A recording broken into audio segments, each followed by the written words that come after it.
नमस्कार, प्लस में आपका स्वागत है। मैं हूं आपके साथ राजकृष्ण। नजर डालते अभी तक की मुख्य हेडलाइंस पर।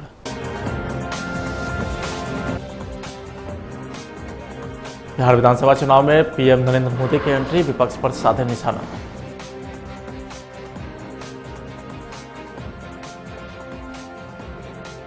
बीजे के बाद जदयू ने जारी किया अपना चुनावी घोषणा पत्र।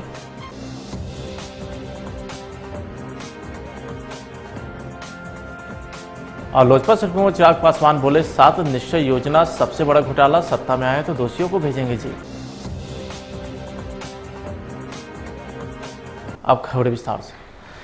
बिहार विधानसभा चुनाव में प्रधानमंत्री नरेंद्र मोदी की एंट्री हो चुकी है। पीएम नरेंद्र मोदी बिहार के सासाराम स्थित बैनाम मैदान में रैली को संबोधित किए। पीएम मोदी ने कहा है कि जो लोग पहले ही बिहार पर राज कर चुके हैं वे एक बार फिर से विकासशील राज्य को लालच की नजरों से देख रहे हैं, लेकिन बिहार को उन लोगों को नहीं भूलनी चाहिए जिन्होंने पीछे धकेलने का काम किया है। यह वही समय है जब राज्य में कानून व्यवस्था की हालत सबसे बुरी थी। पीएम ने कहा है कि बिहार में स्वरोजगार के अवसर के लिए निरंतर प्रयास जारी है। एनडीए के सभी दल मिलकर आत्मनिर्भर, आत्मविश्वासी बिहार के निर्माण में जुटे हैं। भाई बहन, आप सभी के प्रणाम।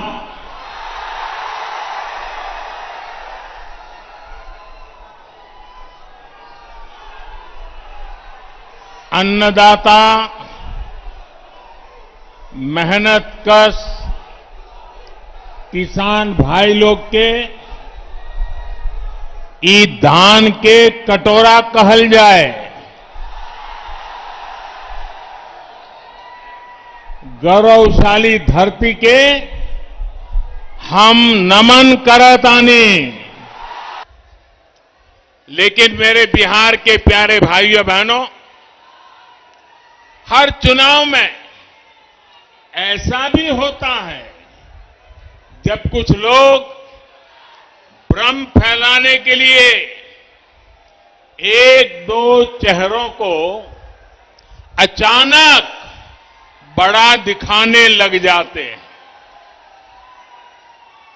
कभी किसी नई शक्ति के उभरने की बातें फैलाई जाती है, लेकिन इसका मतदान पर कोई असर नहीं पड़ता।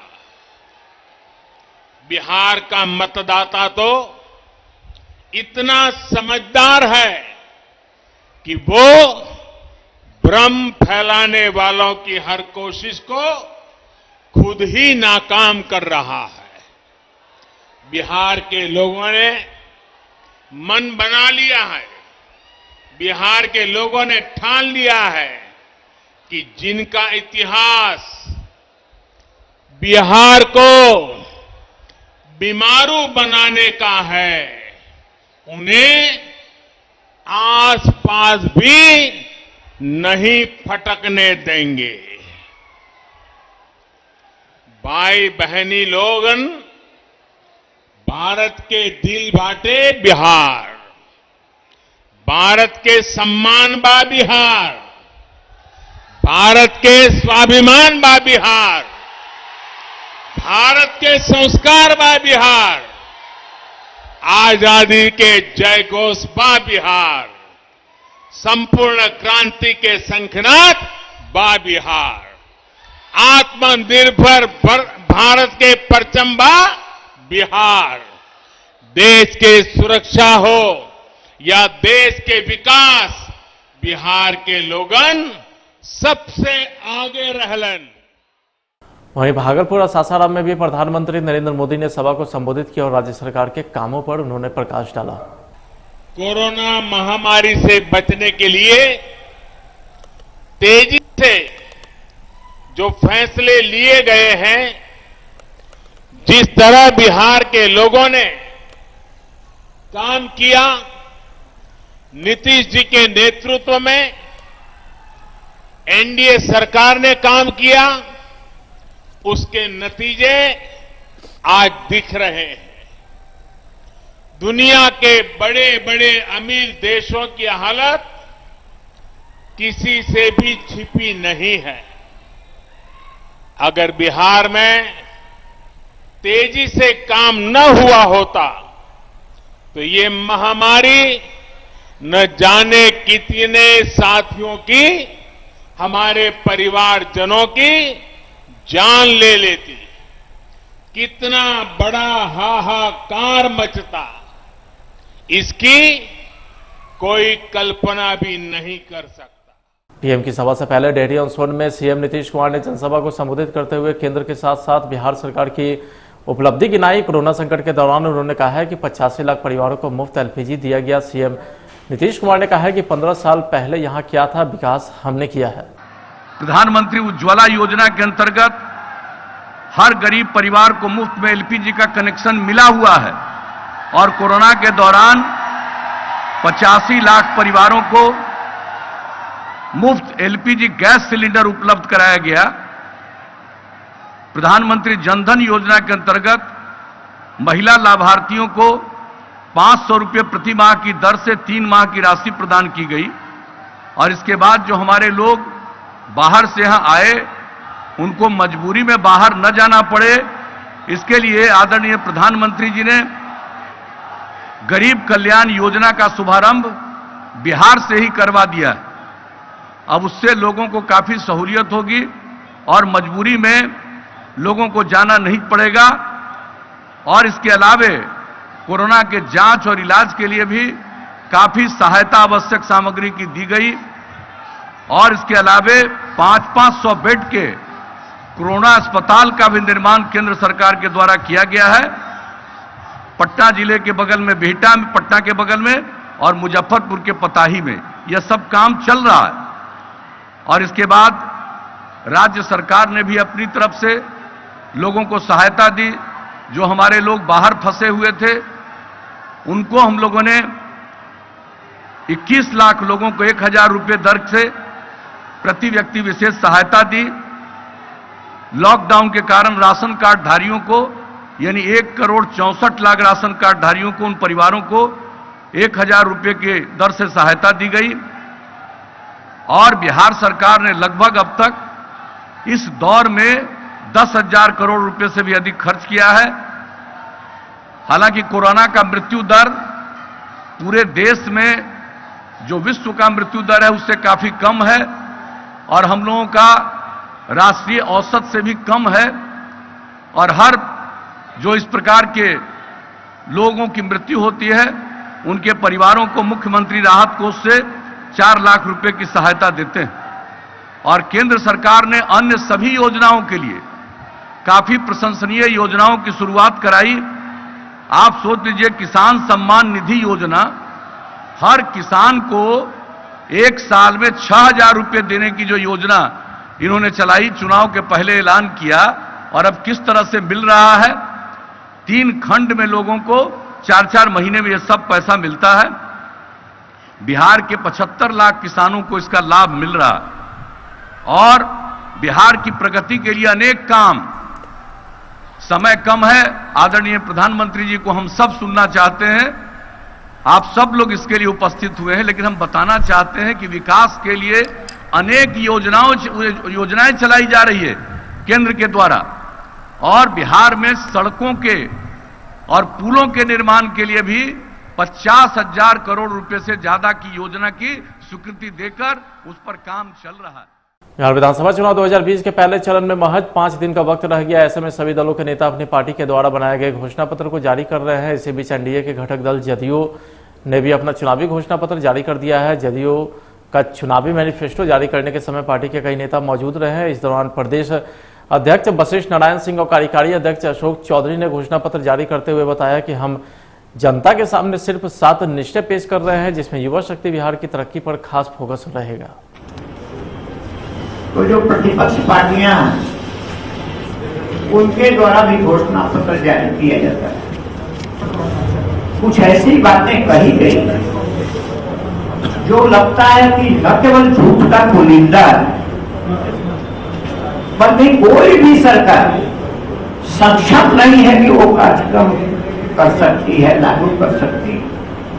क्योंकि वित्तीय संकट का मामला है, तो इनके 4 बिंदु, 25 बिंदु हैं, 25 सूत्री का 4 बिंदु ऐसे हैं, लगता है कि इन लोगों की नजर ही नहीं है कि उसके ऊपर भी, घोषणा पत्र के ऊपर भी कोई ध्यान दे सकता है या किसी की नजर पड़ सकती है कि नहीं, कि केवल वादे इस ढंग से किया जाए। तो भोजपुरी में एक कहावत है, गाछे कटहर उठे तेल, कटहर है गाछ पर और ओठ पर तेल पहले ही से आने लगा। सपना है कि जैसे सरकार में हम आ रहे हैं और सरकार में आ रहे हैं तो पहले ही से ऐसा घोषणा कर दो कि हम नहीं भी आ रहे तो काम चल जाए। अब बाद में कहते कि भाई तो उस समय कह दिए थे और तो मुसीबत है, फाइनेंशियल दिक्कत है, तो ऐसा घोषणा किया। अब इन लोगों को देख लीजिए और आप लोगों से भी कहेंगे कि इस 4 बिंदुओं के ऊपर विशेष आप लोग नजर डालेंगे और इसलिए भी आवश्यक है।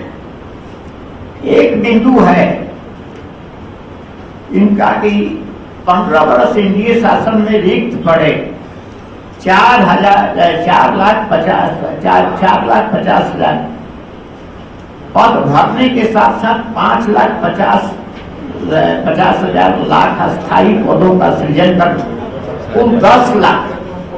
असली बार बार पेपर में आ रहा है कि 10 लाख लोगों की नौकरी निकाल, आज 4,50,000 का कहाँ है? जरा अध्ययन कर लेना चाहिए जिन लोगों ने डाटा दिया कि 4,50,000 जो पढ़ रहे हैं उसमें बहुत नौकरियां, बहुत सी नौकरियां रिक्त होने के बाद वो भरने की प्रक्रिया में वो एडवर्टाइज भी हो गई है। तो इनको यदि इतना भी कहते हैं 10 लाख यदि कह रहे हैं तो 10 लाख के हिसाब से इनको 58,000 10 लाख अस्थायी नौकरियों के लिए इनको 58,000 करोड़ रुपया की अतिरिक्त आवश्यकता। लोजपा के राष्ट्रीय अध्यक्ष चिराग पासवान पिता रामविलास पासवान के निधन के बाद चुनावी अभियान में पहली बार अपने संसदीय क्षेत्र जमुई पहुंचे, जहां उन्होंने बिहार के मुख्यमंत्री नीतीश कुमार पर जमकर हमला बोला। खुद को प्रधानमंत्री नरेंद्र मोदी का सहयोगी बताते हुए चिराग ने सिकंदरा की जनसभा में कहा कि अगर मुख्यमंत्री नीतीश कुमार इस बार जीत गए तो बिहार हार जाएगा। चिराग ने सीएम नीतीश कुमार को कमजोर बताया और पूछा कि हिम्मत है तो वो अकेले क्यों नहीं लड़ते। 7 निश्चय को सबसे बड़ा घोटाला बताते हुए लोजपा सुप्रीमो ने कहा है कि अगर एलजेपी समर्थित सरकार बनती है तो जांच कर सभी को जेल भेजा जाएगा। मैं इतना परेशान होने वाली क्या बात है? मैं भाजपा के साथ हूँ भैया। अरे मैं सब सवालों का जवाब दूंगा भैया। मैं प्रधानमंत्री की सोच के साथ हूँ। और बताइए भाई, मैं मानता हूँ कि भाई बिहार में अपराध है, पर क्या मेरी कनपट्टी में बंदूक रख के कोई बोलेगा कि उसके खिलाफ प्रत्याशी उतारो? मेरी पार्टी है ना, मेरी अपनी पार्टी है। मैं स्वतंत्र हूँ कि नहीं हूँ? मैं अपने विचारों को लेकर बताइए, मैं स्वतंत्र हूँ कि नहीं? या मैं निर्णय दूसरों के कहने पर हूँ? मेरी पार्टी का अपना मैनिफेस्टो है, मेरी पार्टी की अपनी विचारधारा है, मेरी पार्टी का अपना संसदीय बोर्ड है। यहाँ पर हमारे संसदीय बोर्ड के अध्यक्ष बिहार के मौजूद हैं राजू तिवारी जी।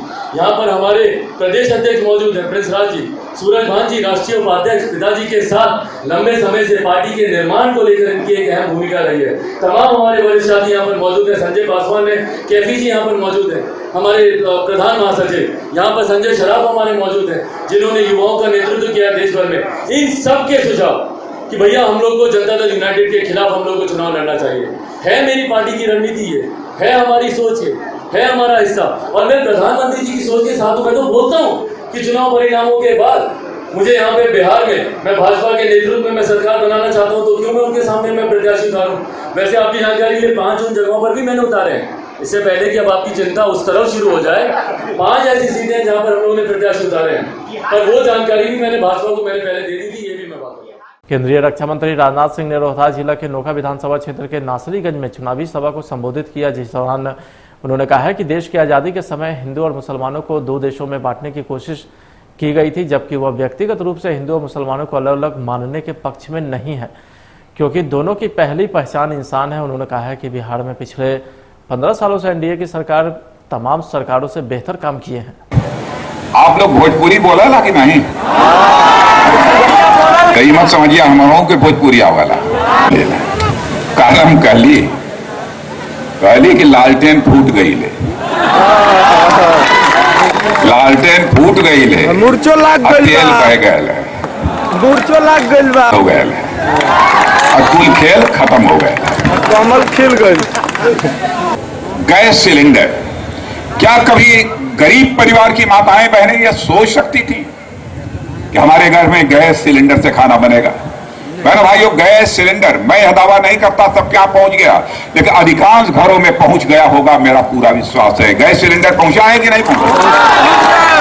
हिंदू मुसलमान, वैसे विभाजन तो लोगों ने इस आधार पर किया था कि हिंदू इधर रहना चाहिए, मुसलमान इधर रहना चाहिए, लेकिन मैं व्यक्तिगत रूप से हिंदू मुसलमान में मेरे जैसा व्यक्ति भेद नहीं कर सकता। हिंदू भी इंसान है तो मुसलमान भी इंसान है। बहनों भाइयों, इसे नहीं।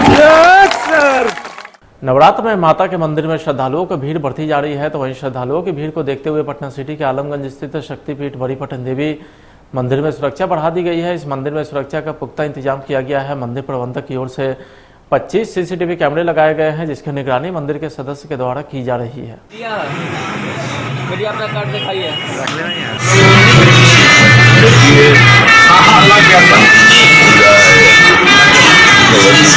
लेकिन हमारे यहाँ सभी का दाहिना झंडा है, वो यहाँ भगवती 3 रूप में विराजमान है, महाकाली, महालक्ष्मी, महासरस्वती। उनके भैरव है, व्योम के भैरव। सदियों से हम लोग इन्हीं की आराधना करते हैं और उनकी कामना करते हैं। सारे भक्त जाकर खड़े सबको संबंधी दे और सर्व प्रकार की मंगल की कामना करें। फिलहाल आज की खबर में इतना ही। आप देखते रहिए प्लस न्यूज। नमस्कार।